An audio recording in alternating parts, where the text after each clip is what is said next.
മതം തിരിച്ചറിഞ്ഞ് മനുഷ്യനെ കൊന്നുവീഴ്ത്തുന്ന കാഴ്ചയാണ് നമ്മൾ കഴിഞ്ഞ ദിവസം കശ്മീരിൽ കണ്ടത്. ലോക ടൂറിസം ഭൂപടത്തിൽ കശ്മീർ നേടിയ സ്ഥാനം പലർക്കും അസൂയ ഉളവാക്കുന്നതാണ്. നരേന്ദ്രമോദി കശ്മീരിനെ സ്വതന്ത്രമാക്കിയ ആ മോദിയോടുള്ള പകയാണ് ഇവിടെ കണ്ടത്. ഭർത്താവ് മരിച്ചു വീണപ്പോൾ ആ ഭീകരവാദികളുടെ നേരെ ഭാര്യ പറഞ്ഞത് എന്നെയും വീഴ്ത്തുമെന്നാണ്. നിങ്ങൾ ജീവിച്ചിരിക്കണം, നിങ്ങൾ മോദിജിയോടെ പോയി പറയാൻ വേണ്ടിയിട്ട്. അതായത് അപ്പോൾ നമ്മൾ മനസ്സിലാക്കേണ്ട കാര്യം പക മുഴുവൻ മോദിയോടെയാണ്. 2014 മുതൽ ഇന്ത്യയെ ലോകരാജ്യങ്ങളുടെ ഇടയിലേക്ക് ചെന്നെത്തിക്കുകയും സമ്പദ് വ്യവസ്ഥയിൽ 5ാം സ്ഥാനത്ത് എത്തിക്കുകയും ചെയ്തിട്ടുള്ള നമ്മുടെ രാജ്യത്തിൻ്റെ പ്രധാനമന്ത്രിയോടാണ് പക മുഴുവൻ വെച്ച് പുലർത്തുന്നത്. ആ പകയാണ് ഇപ്പോൾ 27 പേരുടെ അന്ത്യം കുറിച്ചത്. G20 കൂട്ടായ്മയുടെ ഭാഗമായി ലോക നേതാക്കളെ വരെ കശ്മീരിൽ എത്തിച്ച ഇടമാണ്. കശ്മീരിലെ ജനത തന്നെ ആകെ മാറിപ്പോയി. അവരുടെ വിപണി ഉണർന്നു, അവരുടെ കയ്യിൽ വരുമാനം ഉണ്ടാകാൻ തുടങ്ങി, അവരുടെ അടുപ്പ് പുകയാൻ തുടങ്ങി, ജീവിതം തന്നെ മാറ്റിമറിച്ചു എന്നുള്ളതാണ്. അവർ മുഖ്യധാരയിലേക്കായി മാറി, അവരുടെ ജീവിതത്തിൻ്റെ സ്റ്റൈല് മാറി. ഇതിത്രയും ഉണ്ടായിക്കഴിഞ്ഞപ്പോൾ അവിടുത്തെ നാട്ടുകാർ തന്നെ ഭീകരവാദികളെ തുരത്തി ഓടിക്കാൻ തുടങ്ങി.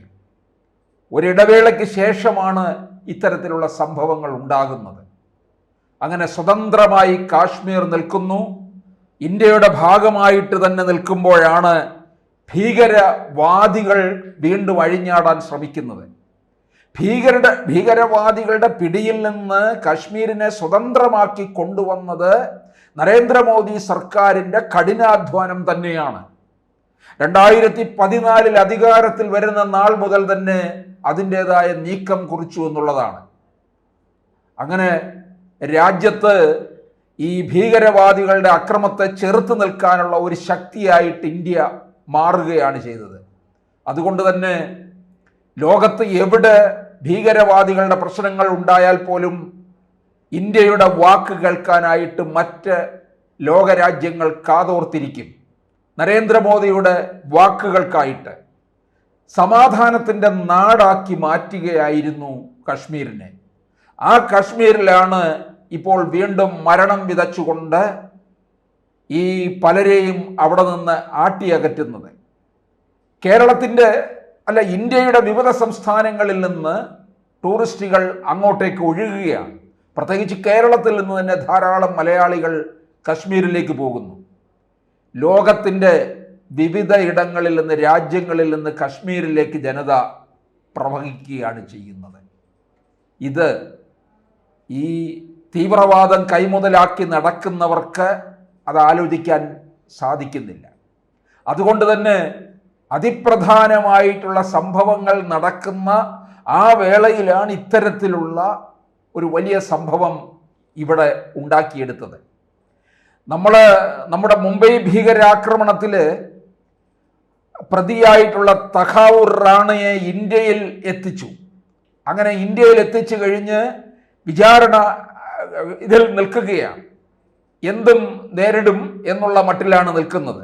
ആ തഹാവൂർ റാണ ഏതാനും നാളുകൾ മാത്രമേ ആയിട്ടുള്ളൂ ഇന്ത്യയിൽ എത്തിയിട്ട്. അതിൻ്റെ പേരിൽ കൂടിയുള്ള ഒരു പ്രതികാരം വീട്ടലാണ് ഇപ്പോൾ ഇവരുടെ ഭാഗത്ത് നിന്ന് ഉണ്ടാക്കിയിരിക്കുന്നത്. അതിൻ്റെ ഇപ്പം ലോക നേതാക്കന്മാരൊക്കെ തന്നെ ഈ ഭീകര ആക്രമണത്തെ ചെറുത്തു, അപലപനീയമായിട്ട് പ്രഖ്യാപിക്കുകയും ചെയ്തു. അതിൽ ശക്തമായ പ്രതിഷേധവും രേഖപ്പെടുത്തുകയുണ്ടായി. ഇസ്രായേലായാലും അമേരിക്കയും റഷ്യയും ഒക്കെ തന്നെ ശക്തമായ പ്രതിഷേധമാണ് പറഞ്ഞത്. അതിനോടൊപ്പം ഇന്ത്യക്ക് എല്ലാവിധ തരത്തിലുള്ള ഐക്യദാർഢ്യ പ്രഖ്യാപനവും അവർ നടത്തിയിരിക്കുകയാണ്. ഒരു ലോകത്തെ അതിസുന്ദരമായിട്ടുള്ള ഒരു പ്രദേശമാണ് ഈ കാശ്മീരിലെ ഈ ബൈസരൺ താഴ്വര. മിനി സ്വിറ്റ്സർലൻഡ് എന്നാണ് അറിയപ്പെടുന്നത്. അവിടെയാണ് ഇവർ മരണം വിതച്ചത്. അതിലൂടെ അവരുടെ ലക്ഷ്യമെന്ന് പറയുന്നത് മറ്റൊന്നുമല്ല, ഈ കശ്മീർ ഒരു ടൂറിസം കേന്ദ്രമായിട്ട് മാറുന്നു, കശ്മീരിനൊരു വളർച്ച ഉണ്ടാകുന്നു. അപ്പോൾ കശ്മീരിലെ ജനങ്ങൾ മുഴുവൻ ഈ നരേന്ദ്രമോദിയോടൊപ്പം നിൽക്കും എന്നുള്ള കണക്ക് കൂട്ടലില്ല അവരെ ഞെട്ടിച്ചു എന്നുള്ളതാണ്. അതുകൊണ്ടാണ് ഈ ടൂറിസ്റ്റ് കേന്ദ്രങ്ങൾ മാത്രം കേന്ദ്രീകരിച്ചുകൊണ്ട് ഓരോരുത്തരോടും പേര് ചോദിച്ച് ഹിന്ദുവാണോ, ക്രിസ്ത്യാനിയാണോ, മുസൽമാനാണോ എന്ന് ചോദിച്ച് തിരിച്ചറിഞ്ഞതിന് ശേഷം അവരെ കൊന്നു വീഴ്ത്തുകയാണ് ചെയ്തിട്ടുള്ളത്. യഥാർത്ഥത്തിൽ ഇതിനൊക്കെ നേരിടേണ്ടത് ഇസ്രായേൽ ഹമാസിൻ്റെ നേരെ ഉണ്ടാക്കിയ തരത്തിലുള്ള ഒരു അറ്റാക്ക് തന്നെ നടത്തേണ്ടിയിരിക്കുന്നു എന്നുള്ളതാണ്. എന്തിന്? പാകിസ്ഥാനെ ഒന്ന് ഈ ഭൂമുഖത്ത് നിന്ന് തന്നെ തുടച്ചു മാറ്റണം. ഇസ്ലാമിക രാഷ്ട്രങ്ങൾ ചിലരൊക്കെ ഈ ഇസ്രായേൽ ജൂതന്മാരെ തുടച്ചു മാറ്റാൻ ഇറങ്ങിയല്ലോ. ജൂതന്മാരെ തുടച്ചു മാറ്റുക എന്ന് പറയുന്ന അസാധ്യമായിട്ടുള്ള കാര്യമാണ്. അങ്ങനെയുള്ള അവരെ തുടച്ചു മാറ്റാൻ ഇറങ്ങിയ അതേ വീര്യത്തോടുകൂടി ചെയ്യേണ്ടത് ഈ പാകിസ്ഥാൻ എന്ന രാഷ്ട്രത്തെ തന്നെ ഇല്ലാതാക്കുകയാണ് വേണ്ടത്.